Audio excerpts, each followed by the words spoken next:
Hey guys, Pastor Steve, we're going to work on part 4 today about the battle plans of God. Today, I want to talk about that spiritual warfare reality, what we are really fighting. Not really mentioning too much about demons. That's a fight in as well as in its own. But I want to talk about fighting about internal. We need to understand some clarity about the battlefield itself.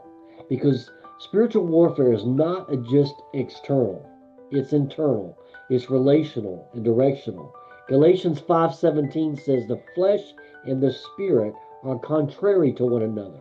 That means every believer lives in tension between two voices. One leads towards God, one pulls away from God. And the enemy uses this tension strategically. John 10:10 says the thief comes not but to steal, kill, and destroy. But notice how he operates. He steals identity first, then he destroys purpose, then disrupts obedience. We talked about that before. The enemy targets 4 areas, and we talked about that before: purpose, unity, purity, and obedience. Because if he can fracture those, he can show your assignment. He can slow down your assignment.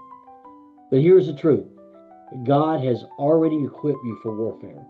2 Timothy 2:4 says, no saint soldier entangles himself with the affairs of this life. That means distraction is a weapon. See, the enemy uses constantly, not always sin. Sometimes it's just simple distraction. And that is why walking in the Spirit is not optional, it's protection.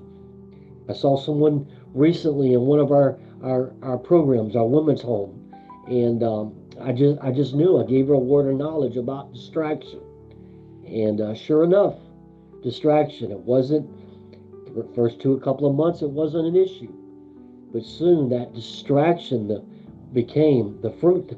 Fruit actually manifested, and but first of all, it was distraction.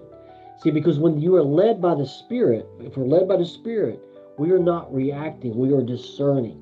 And discernment keeps us out of unnecessary battles. So the question becomes, are we spiritually alert or are we spiritually entangled? Because warfare is real, but so is victory when we are aligned. God bless, Pastor Steve. Stay tuned for our last part, part number 5. God bless.